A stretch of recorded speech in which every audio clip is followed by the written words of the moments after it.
Isabelle Decide, bonjour. Bonjour, merci de me recevoir. Merci de venir nous voir à l'Impact TV.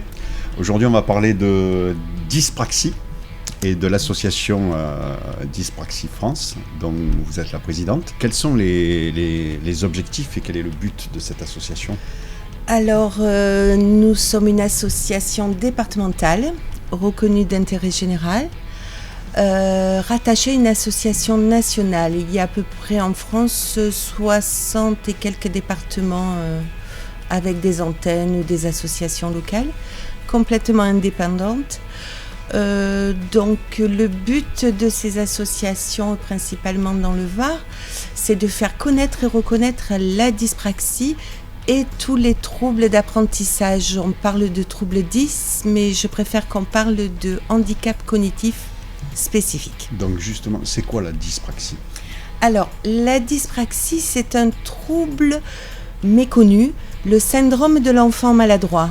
C'est-à-dire, l'enfant n'a pas la coordination des gestes. Il faut qu'il réfléchisse à chaque geste.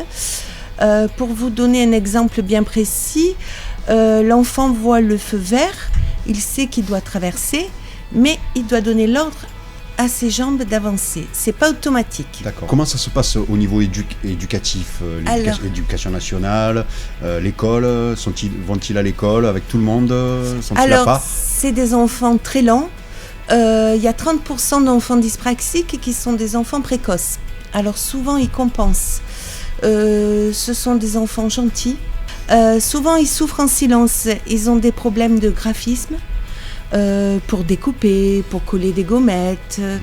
On voit de suite un décalage entre le verbal et la réalisation.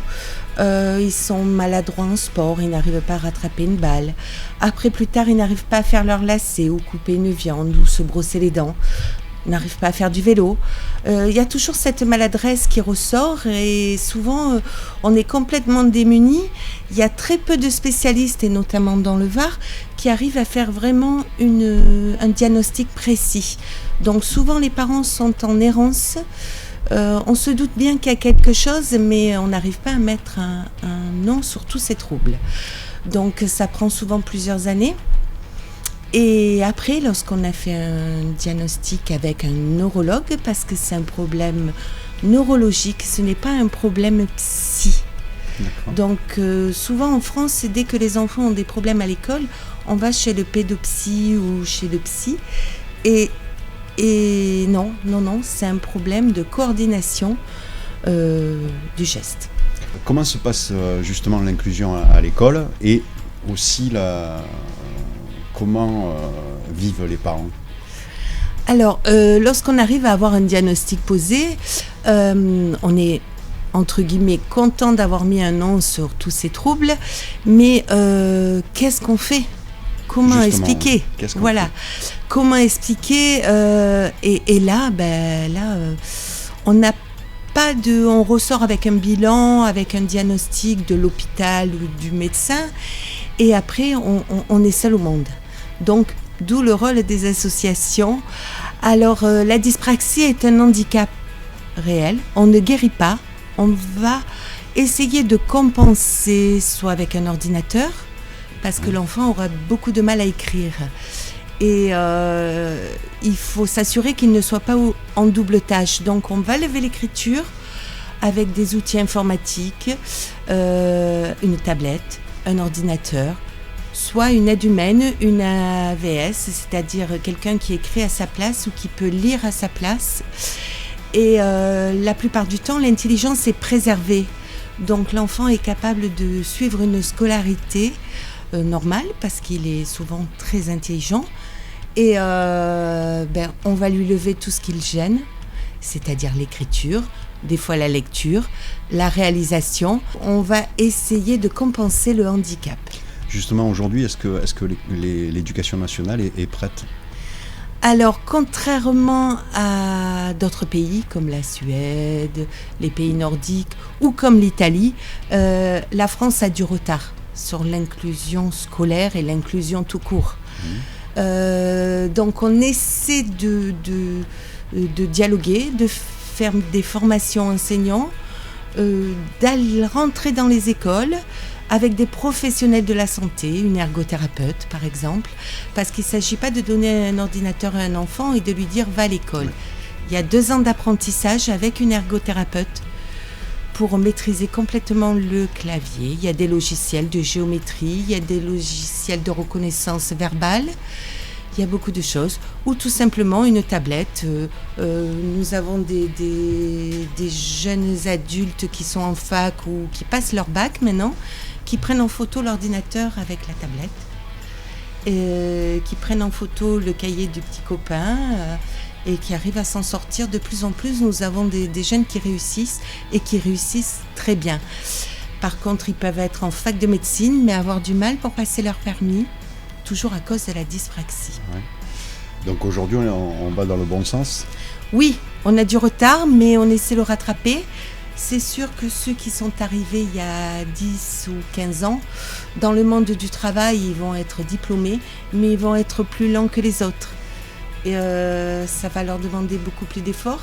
Les employeurs ne sont pas non plus informés, ne connaissent pas.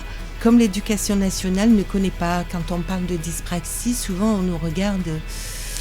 Je pense que dans notre société, on a un peu peur de la différence.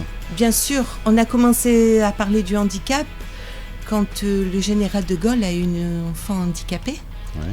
Jusqu'à présent, enfin jusqu'à ce moment-là, c'était plutôt... on n'en parlait pas, on cachait les enfants, ils étaient dans des établissements spécialisés. Et maintenant, grâce à la loi de 2005, qui est difficile à mettre en place, on y arrive petit à petit. Donc on a beaucoup d'espoir pour ceux qui naissent maintenant avec un trouble, pour que plus tard ils réussissent. Parce qu'en fait, le but des familles, c'est pas d'avoir un enfant comme les autres. Le but, c'est que les enfants réussissent, deviennent autonomes et plus tard ne soient pas une charge ni pour la société, ni pour leur famille. Je pense qu'ils ne seront plus une charge le jour où on acceptera le handicap. Oui, mais le deuil de l'enfant parfait pour les familles, vous imaginez un petit peu si c'était le vôtre. C'est toujours très compliqué. Et je crois qu'il faut parler, communiquer, chose que j'essaye de faire aujourd'hui grâce à vous, et je vous en remercie. Mais il ne faut plus que la différence et le goût des larmes. Il ne faut plus que les enfants restent à la porte de l'école. Quand les enfants seront acceptés, tous les enfants à l'école, ils seront acceptés plus tard dans la société. Je pense qu'on va en rester là. Merci. Sur ces mots, merci beaucoup. Merci à vous, et puis au plaisir de vous revoir avec des enfants, pourquoi pas, ou des jeunes adultes. Ça sera quand vous voulez. Qui viennent expliquer leur parcours. Et... Oui, ça sera, c'est à mettre en place dès que Vincent sera disponible, mais pour la rentrée, justement pour la rentrée des classes, ça pourrait être... Je compte sur vous, ils sont prêts à témoigner parce que c'est souvent un parcours, c'est compliqué, et je vous dis... c'est souvent beaucoup de larmes pour tout le monde, et donc si on pouvait éviter. On va prendre un rendez-vous tout de suite après l'émission. Ouais, merci infiniment. Merci beaucoup. Au revoir. Alors ? D'accord, c'est un peu comme Vincent qui est à la régie vidéo. Ça, je sais pas, je connais pas Vincent. Comment se passe là ? Je reprends. Merde, j'ai perdu le mot. L'inclusion. Ouais, putain, j'ai perdu le mot. Ça me fait plaisir, c'est pas moi.